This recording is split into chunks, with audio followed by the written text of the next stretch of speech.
Je vais faire news! Je vais faire news! Je vais faire news!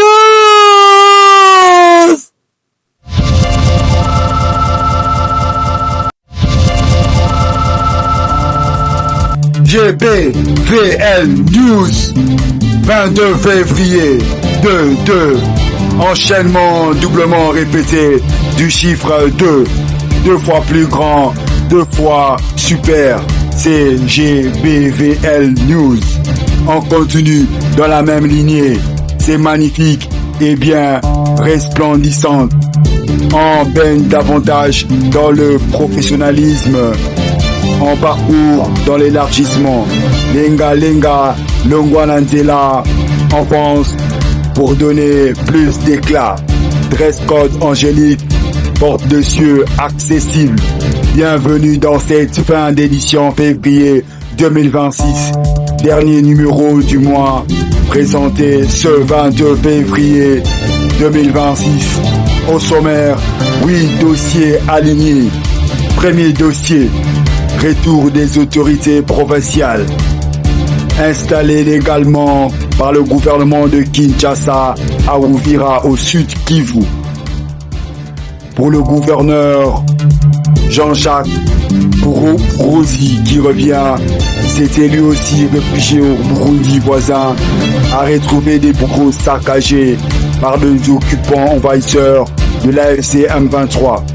Un signe de sabotage qui démontre que le Congolais ne devrait en aucun cas mettre toute leur confiance à ces usurpateurs soutenus par Paul Kagame, qui fait craindre par des attaques aériennes, éléments de Radio France Internationale, une sélection chez BVL News, Yannick Mobé. Deuxième dossier, au Congo-Brazzaville, à quelques semaines du scrutin du vote présidentiel du 15 mars prochain, le dialogue de Djambala se veut être une unième mise en place des derniers réglages, un point focal réunissant tout Congolais, agissant dans la même direction d'un Congo retrouvé et une élection apaisée. Une élection du 15 mars 2026 fait voir en perspective des tensions remarquées dans l'organisation. L'importance de cette rencontre du 18 février 2026 était de rassurer les esprits surchauffés, notant l'absence de 2 candidats sur les 7 candidats. Troisième dossier, au Gabon, suspension de tous les réseaux sociaux par la HAC. La haute autorité de la communication. Son rôle est de régulariser les médias publics, surveiller les contenus diffusés par les réseaux sociaux.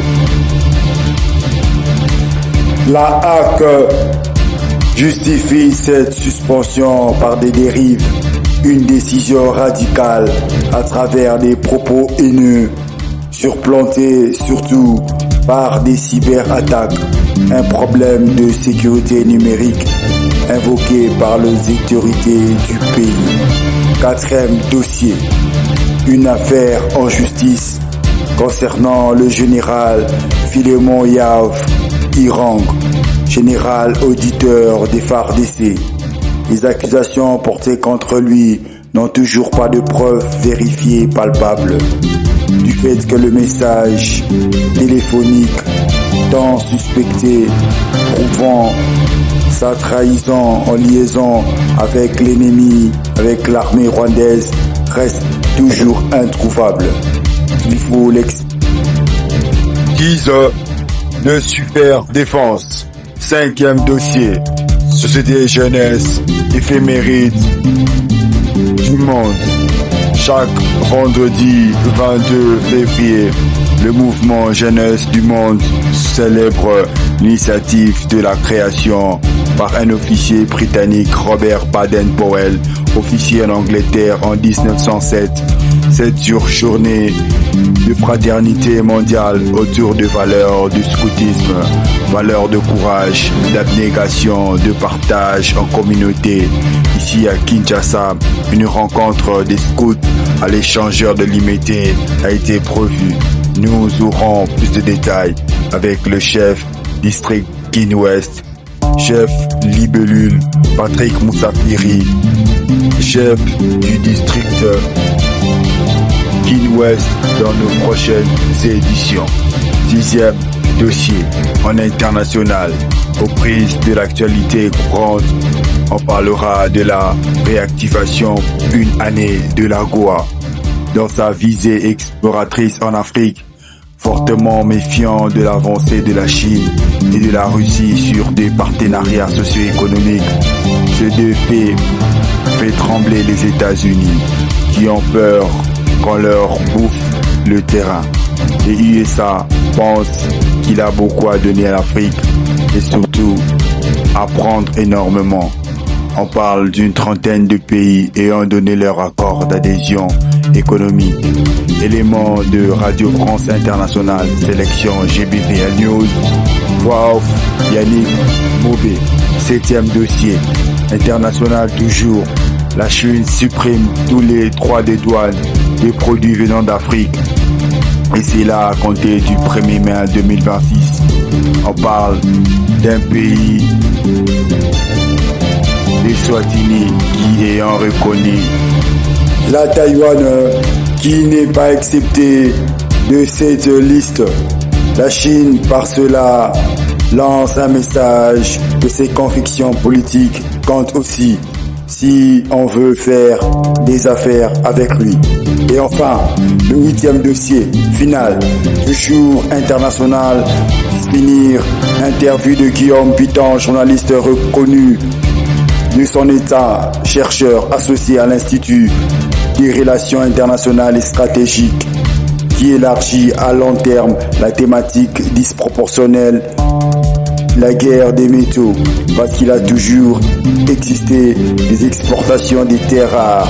Il note surtout le cas de la République démocratique du Congo, scandale géologique avec le cobalt produit en RDC mais transformé en produit fini ailleurs. Il termine son analyse en affirmant que le néocolonialisme se répète.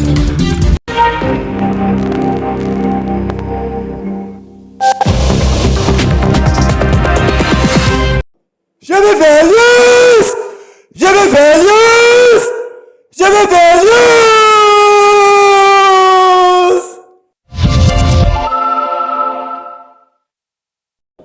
On parle d'un retour d'une certaine accalmie après la forte tempête. La nature ayant horreur du vide, la nature qui revient au galop, c'est le gouverneur d'Uvira, Jean-Jacques Puruzi, après s'être réfugié au Burundi, donnerait l'image d'un retour à grande pompe et aussi avec beaucoup d'inquiétude sur le ciel. On part donc tout de suite à Uvira, la deuxième plus grande ville du Sud Kivu dans l'est de la RDC, où les services de l'État font leur retour un mois après que le groupe AFC M23 a quitté les lieux. Hier, le gouverneur de la province, Jean-Jacques Puruzi, est d'ailleurs rentré du Burundi, où il s'était réfugié comme nombre de ses compatriotes. Uvira, où la vie reprend ainsi lentement ses droits, même si l'activité reste freinée en raison de la frontière avec le Burundi qui reste fermée. Et sur place, les traces de l'occupation restent pour l'instant bien visibles. Reportage de notre envoyé spécial, Florence Maurice. Des manutentionnaires déchargent depuis un bateau de longues tiges d'acier au port de Kalundu. Un signe de reprise. Il y a un mois encore, le M23 avait installé ici son quartier général pour la ville d'Uvira, un coup d'arrêt pour les travailleurs. Quand le M23 était là, tout était interrompu ici. On restait cachés, il nous faisait peur. Mais depuis que l'armée est revenue, l'activité reprend progressivement. Aujourd'hui, 3 à 4 bateaux accostent ici chaque jour, contre une quinzaine avant la guerre, explique le chef du port, Isumbelo Salumu Wistam. Il se désole devant les dégâts causés par le conflit. Le bâtiment qui est devant vous là par exemple, vous le voyez, il n'y a pas de porte, il n'y a pas de fenêtre, tout était emporté. Donc c'est un coût quand même important pour la ville. Un très grand coût. Dans les rues d'Uvira aussi, les stigmates du chaos entraînés par cette guerre sont visibles. Des tonnes et des tonnes de goudron destinés à finir une route stratégique ont été emportés. Et sur le marché, depuis que la frontière avec le Burundi est fermée, les aliments sont devenus plus rares et les prix ont flambé, témoigne ce père de famille anonyme. Les choses à manger vraiment avec le frais des enfants pour l'école, c'est très difficile pour nous. À ses côtés, Delphin se félicite, lui, du calme retrouvé. Ces derniers temps, on n'entend plus de crépitement de balles du jour au jour. Je peux dire que la situation est devenue stable. La guerre reste pourtant très proche. Au nord, la ligne de front n'est qu'à 15 km. Florence Maurice, de retour d'Ouvira, RFI. Le retour de la paix doit coïncider avec l'administration soutenue par le pouvoir établi des autorités légales. Ouvira libéré n'attendait que le retour de ses dirigeants qui ont un œil regardant. Même la frontière avec le Burundi reste toujours fermée. Espérons que tout reviendra à la normale au fur et à mesure. Ouvira. Dans l'est de la République démocratique du Congo, c'est la deuxième plus grande ville du Sud Kivu et elle est encore meurtrie un mois après le départ de la FCM 23. Le mouvement avait pris le contrôle début décembre de ce nœud très stratégique de la région avant finalement de lever le camp face notamment aux pressions américaines. Depuis, les milices Wazalendo, alliés de l'armée congolaise, sont revenus et l'activité redémarre, mais doucement car la frontière avec le Burundi est toujours fermée et Ouvira en plus n'est pas loin de la ligne de front. Reportage de notre envoyé spécial Florence Maurice. Des manutentionnaires déchargent depuis un bateau de longues tiges d'acier au port de Kalundu. Un signe de reprise. Il y a un mois encore, le M23 avait installé ici son quartier général pour la ville d'Ouvira, un coup d'arrêt pour les travailleurs. Quand le M23 était là, tout était interrompu ici. On restait cachés, il nous faisait peur. Mais depuis que l'armée est revenue, l'activité reprend progressivement. Aujourd'hui, 3 à 4 bateaux accostent ici chaque jour, contre une quinzaine avant la guerre, explique le chef du port, Isumbelo Salomo Wistam. Il se désole devant les dégâts causés par le conflit. Le bâtiment qui est devant vous là par exemple, vous le voyez, il n'y a pas de porte, il n'y a pas de fenêtre, tout était emporté. Donc c'est un coût quand même important pour la ville. Un très grand coup. Dans les rues d'Ouvira aussi, les stigmates du chaos entraînés par cette guerre sont visibles. Des tonnes et des tonnes de goudron destinés à finir une route stratégique ont été emportés. Et sur le marché, depuis que la frontière avec le Burundi est fermée, les aliments sont devenus plus rares et les prix ont flambé, témoigne ce père de famille anonyme. Les choses à manger vraiment avec les frais des enfants pour l'école, c'est très difficile pour nous. À ses côtés, Delphin se félicite, lui, du calme retrouvé. Ces derniers temps, on n'entend plus de crépitement de balles du jour au jour. Je peux dire que la situation est devenue stable. La guerre reste pourtant très proche. Au nord, la ligne de front n'est qu'à 15 km. Florence Maurice, de retour d'Ouvira, RFI. C'était le mercredi 18 février 2026 que la classe congolaise du Congo-Brazzaville se sont réunis à Djambala en équipe d'ouverture pour le dialogue concernant des élections présidentielles du 15 mars prochain pour une élection apaisée. Et de l'opposition sont réunis à Djambala, dans le centre du pays, pour, dit-on, garantir une élection présidentielle apaisée. Nous sommes à un mois du scrutin. Alors dites-nous ce que vous attendez de ces concertations. Quelles doivent être les conclusions de ces travaux? En tout cas, Mathias Zon, l'ancien ministre des Finances, a décliné l'invitation, qualifiant ce rendez-vous de simulacre de dialogue politique. Je me refuse à aller faire du tourisme à Djambala, a-t-il déclaré. Vous avez donc la course, 7 personnalités dont les candidatures doivent encore être confirmées par la Cour constitutionnelle. Parmi elles, Denis Sassou Nguesso qui brigue un 5e mandat consécutif. À noter, et c'est important, que les 2 principaux partis d'opposition ne présentent pas de candidats. L'UPADS et l'UDH-JOUKI estiment que les conditions ne sont pas vraiment réunies pour une élection crédible. Alors qu'attendez-vous justement de ce dialogue qui se termine course, 7 personnalités dont les candidatures doivent encore être confirmées par la Cour constitutionnelle. Parmi elles, Denis Sassou Nguesso qui brigue un 5e mandat consécutif. À noter, et c'est important, que les 2 principaux partis d'opposition ne présentent pas de candidats. L'UPADS et l'UDH-JOUKI estiment que les conditions ne sont pas vraiment réunies pour une élection crédible. Alors qu'attendez-vous justement de ce dialogue qui se termine aujourd'hui? Quelles doivent être les conclusions des travaux? On en parle durant les 20 prochaines minutes. Vos commentaires sur les réseaux sociaux. Je vois que Julio nous a écrit du Congo B et il nous dit: pour que la présidentielle se déroule dans la paix, il faut un assainissement des fichiers électoraux. Bonjour David. Bonjour. Vous n'êtes pas convaincu, vous, par la pertinence de ce dialogue politique? Non, en fait, Rwad, c'est une farce. Ce que certains Congolais appellent une forfaiture, puisque les dialogues, il y en a eu dans le passé. Mais le problème, c'est que les recommandations de ces dialogues, les recommandations ne sont pas respectées, ne sont pas appliquées non plus. Je prends le cas de la biométrique. On est parti en 2016, l'idée, c'était d'expérimenter la biométrique dans le cadre, pour qu'il y ait une élection transparente.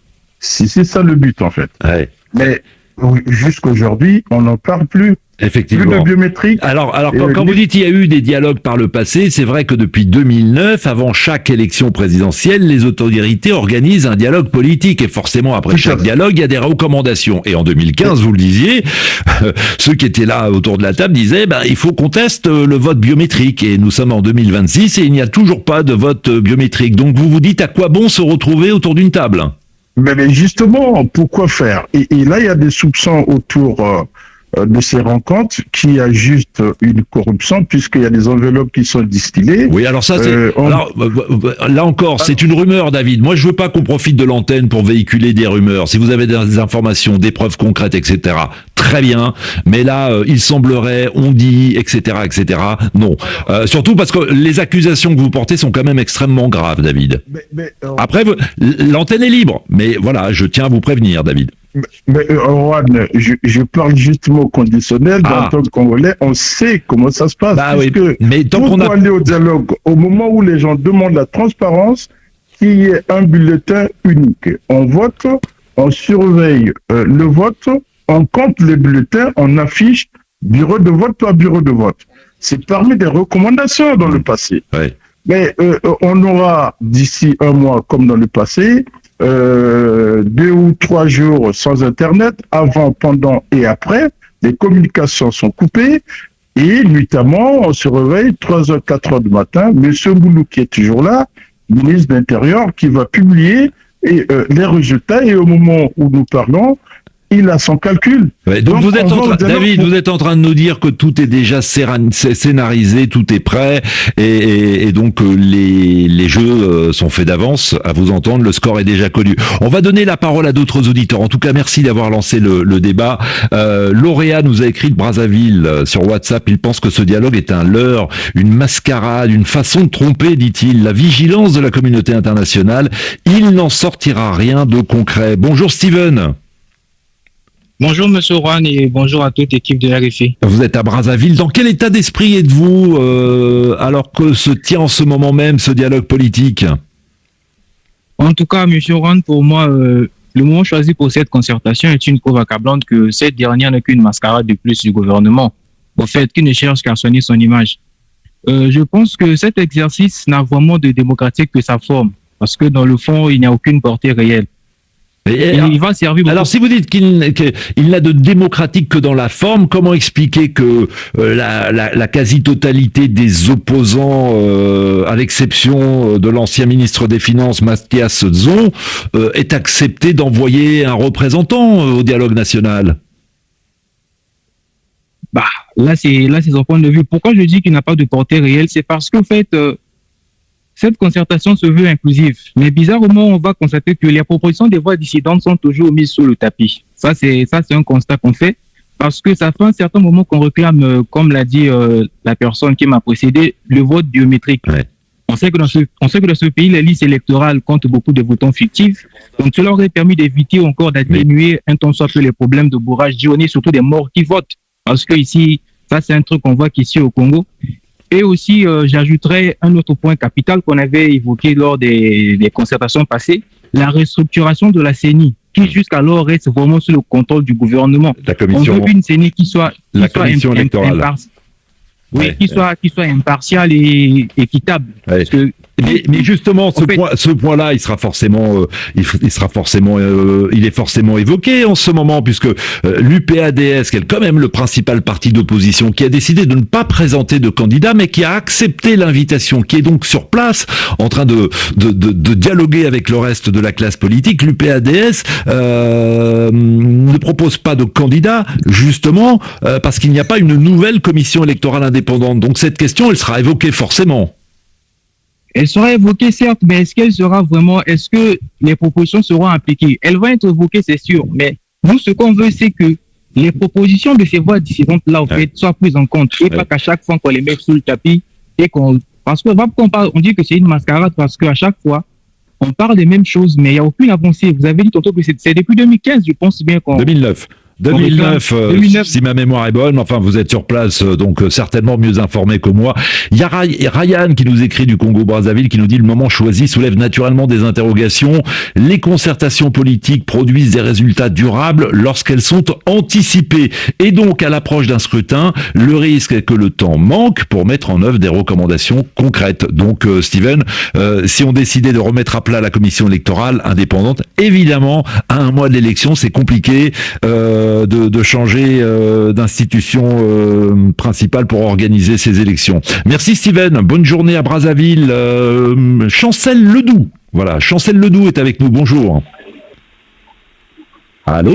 Bonjour Juan. Bonjour Chancel, parlez un tout petit peu fort, la liaison téléphonique a l'air faible. Vous disiez au standard, c'est toujours important d'écouter tous les acteurs politiques. Oui, tout à fait. Je pense que d'abord, pour commencer, je pense que ceux qui disent que c'est pas le moment d'organiser les élections, je pense que leur avis ne compte pas, parce que dans 3 semaines, il y aura bel et bien des élections en République du Congo, et rien ne pourra empêcher la tenue des élections. Et personne n'a dit, excusez-moi, Chancel Ledoux, depuis le début de l'émission, personne n'a dit que ce n'était pas le bon moment d'organiser des élections. Ce qu'ont dit les auditeurs, c'est que ce n'est pas le bon moment pour organiser le dialogue politique, puisque quoi qu'il arrive, les décisions qui seront prises, le temps sera compté, le temps sera trop juste pour les appliquer avant la présidentielle du 15 mars.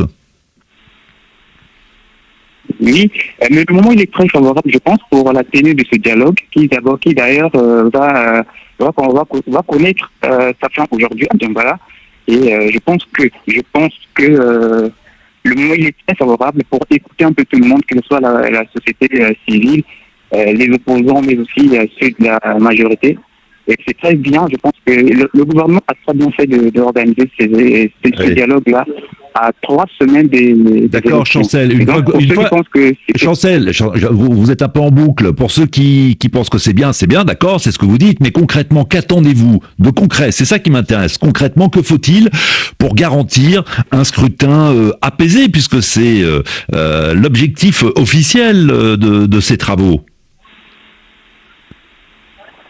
Alors, ce qu'il y a de concret qu'il faut retenir, c'est que nous voulons qu'il y ait la vérité des urnes, que toutes les décisions qui seront prises ou qui sont en train d'être prises pendant ce dialogue-là soient respectées, que ce soit les oppositions, mais aussi la majorité présidentielle. Tous les candidats, que ce soit ceux qui vont participer à cette élection, qu'ils puissent accepter les décisions qui sont prises et aussi accepter la vérité des gens, parce que c'est tout ce que nous voulons. Ouais. Ils se sont retrouvés là-bas pas pour faire le tourisme comme d'autres pensent. En tout cas, c'est ce que pense Mathias Dzon, l'ancien ministre des Finances, qui a donc décidé de boycotter ce dialogue. Il a refusé l'invitation. Évrard à Brazzaville nous dit: ce dialogue est utile. Il est utile pour permettre aux élections de se dérouler dans un climat apaisé. Seulement, je trouve sa tenue inopportune dans la mesure où il ne permettra pas de discuter sur toutes les questions de fond, comme le fichier électoral ou encore la composition de la commission électorale. Silver à Brazzaville, malheureusement, ce dialogue ne sera qu'une répétition des précédents où ceux qui participent ne soulèvent pas les vrais problèmes du pays. On sait tous que les participants sont choisis. Ils sont invités, Silver. Donc oui, effectivement, choisis. Sont choisis, et ce qui fait que les conclusions de ces assises ne reflètent pas les aspirations du peuple, affirme cet auditeur, donc Silver. Bonjour Algui. Bonjour Juan Gomez, bonjour à tous les auditeurs de la Radio France Internationale. Le dialogue politique organisé dans votre pays est-il utile ? Ouais, à mon humble avis, le dialogue est très utile, dans la mesure où vous savez que le dialogue est une vertu qui a fait ses preuves dans toutes les civilisations du monde, en commençant par la Grèce antique jusqu'à nos jours. Donc, oui. Voir toute la classe politique congolaise se réunir à Djambala autour de la question liée à l'élection présidentielle, pour moi, Voilà, c'est très important dans oui. Alors, j'entends Algui, mais vous dites toute la classe politique, ce n'est pas exact. Si je prends ne serait-ce que les candidats à l'élection présidentielle, ils sont 7 sur la ligne de départ, et 2 d'entre eux n'ont pas été invités. 2 d'entre eux, Dave Moufala et Vivien Manongou. Ils ne sont... Lorsque je parle de la classe politique dans son ensemble, il s'agit pour moi ici de reconnaître qu'il y a l'opposition qui se retrouve à Djambala, il y a des candidats à l'élection présidentielle, j'ai vu Kinyombi Kiambungu, j'ai vu M. Anguian Songongi à Djambala, et j'ai vu... Mais pour bien faire, la quasi-totalité Algui, pour bien faire, il aurait fallu inviter tous ceux qui aspirent à briguer la magistrature suprême. Ils sont 7. S'ils étaient 40, vous dites, bon, ça fait beaucoup de monde, mais ils sont 7. Et sur les 7, 2 n'ont pas reçu de carton d'invitation. Bon, en tout cas, je ne suis pas dans le secret de ceux qui ont organisé, ceux qui ont donné des convocations, mais je tiens à rappeler l'utilité dans la mesure où, dans notre continent, ou particulièrement en République du Congo, lorsqu'on parle d'élections, il s'agit d'une zone d'incertitude, de crispation, de période de tourment. Donc, voir les politiciens de tous bords se réunir à Djambala et parler, cela renvoie une image très forte à l'égard de la population. Bon. C'est-à-dire, nous comprenons tout simplement que les politiciens, tout ce qu'ils veulent, c'est le développement, tout ce qu'ils veulent, c'est le bonheur des Congolais. Voilà. Bon, bah écoutez, c'est votre perception de ce dialogue national. Merci en tout cas, Algui, de nous avoir appelé. Bonne journée à Brazzaville. Ben Charmant sur WhatsApp nous dit franchement, le moment choisi pour ce dialogue politique ne trompe personne. À un mois de l'élection, c'est trop tard pour parler de concertation sincère. On dirait plutôt une manœuvre de communication du gouvernement pour donner l'image d'un processus apaisé, alors que tout semble déjà verrouillé. Bonjour Emmanuel. Allô Emmanuel. Bonjour Juan Gomez et bonjour à... Oui, bonjour Juan Gomez et bonjour à tous les Congolais qui veulent du départ de Denis Sassou Nguesso. Bon, bah en tout cas, visiblement, vous, votre choix, il est fait. Emmanuel, on est là pour parler du dialogue politique essentiellement. Vous disiez au Standard, ce n'est pas un dialogue, c'est juste une réunion. Expliquez-nous. Bon, pour moi, selon moi, à mon humble avis, c'est comme un congrès du PDP, parce qu'il n'y a que des opposants hurluberlus actuellement et des opposants fictifs qui sont aidés et financés par le président Sassou Nguesso. Pour moi, encore, je le dis, Emmanuel, les vrais opposants sont ceux qui sont en prison, notamment M. Okombi Salissa et M. Mokoko. Ouais, donc pour vous, ce sont les vrais opposants, les 6 qui vont se retrouver en face du président sortant Denis Sassou Nguesso le 15 mars, ne sont pas des vrais opposants. Les vrais sont Jean-Marie Michel Mokoko et Okimbi Salissa qui sont effectivement en prison. Tous les deux ont été condamnés à 20 ans de prison. Exactement. Ils ont été condamnés à 20 ans de prison, notamment pour atteinte à la sécurité intérieure de l'État. Ce sont des motifs créés pour les empêcher d'être président, justement. Oui. Et c'est ça, c'est la corruption. C'est un système gangréné de corruption depuis des années. Ben encore faut-il, Emmanuel, excusez-moi, encore faut-il, c'est bien de critiquer, il n'y a pas de problème, mais encore faut-il apporter des preuves. Là, vous faites des accusations qui sont graves, vous parlez de corruption. Si vous avez les preuves, il n'y a pas de problème, vous nous les envoyez aux antennes, on les examine et ensuite on en reparle évidemment librement. Mais voilà, lancer comme ça des bombes verbales, ça n'a aucun intérêt et ça ne construit pas, ça n'apporte rien à la réflexion. Vous comprenez, Emmanuel? Donc voilà, si vous continuez à diffamer, eh bien moi je vous coupe la parole. Ulrich est avec nous, bonjour. Bonjour, M. Juan. À Pointe-Noire, Ulrich, vous comprenez qu'on organise un dialogue politique à moins d'un mois de la présidentielle? Ah oui, effectivement, l'organisation d'un dialogue n'est pas mauvais, mais sauf que le moment n'était pas vraiment favorable. Pourquoi ne pas, moi je me disais, pourquoi ne pas organiser ce dialogue-là, même à 3 mois ou 2 mois avant l'élection. Ouais. Et attendre seulement, nous sommes presque à 3 semaines, presque 2 semaines, une semaine même là. Oui. Et surtout, Et surtout, Ulrich, c'est ce que dit l'UDH Yuki, le deuxième principal parti d'opposition.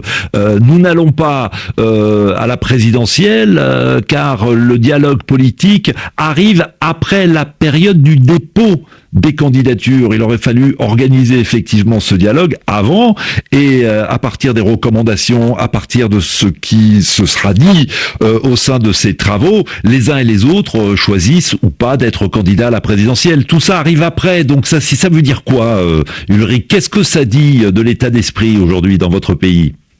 Oui, justement, parce que ce patron du parti Yuki a raison, parce que on ne peut pas accepter d'aller à une élection avec des amertumes. Nous avons le pays, certes que nous sommes en paix, et la paix, ça il faut quand même l'admettre, mais sauf que nous avons des aspects qu'il faut soulever. Lesquels? Pour qu'il y ait vraiment... Ulrich, le temps passe très vite, allez droit au but, lesquels? Quels sont les aspects qu'il faut soulever? Oui, mais nous avons un problème des certains opposants qui sont en prison. Nous devons quand même regarder comment les gracier.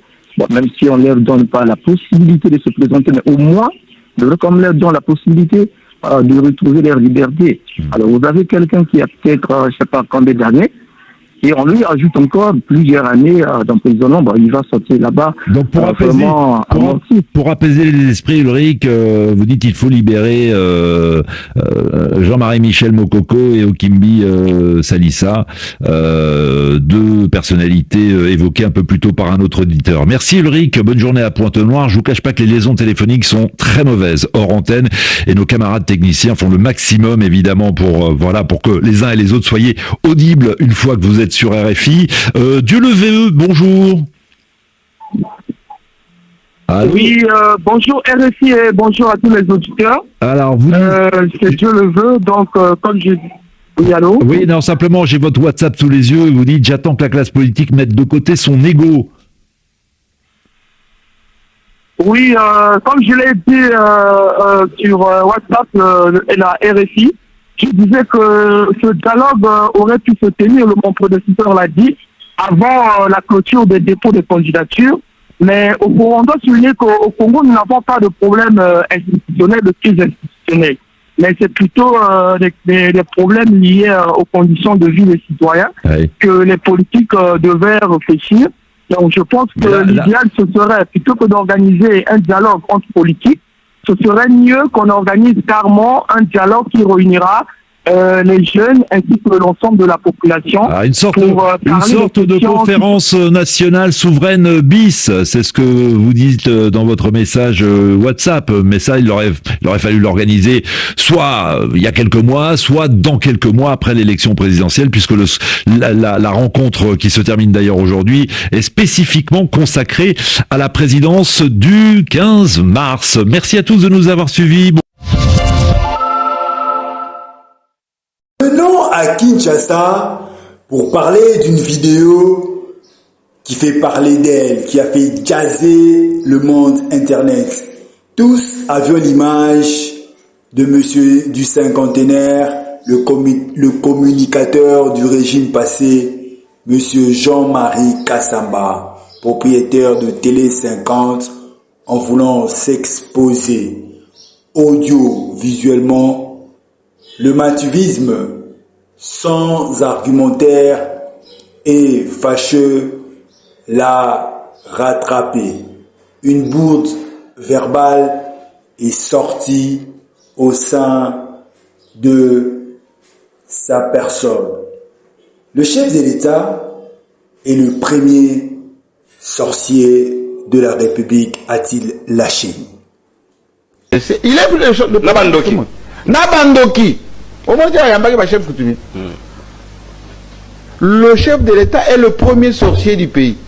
Venture. Boutou. Moloki. Donc, Boutou, Boutou, oui, il faut bongo. On a connu quelques problèmes techniques, surtout des problèmes liés aux finances.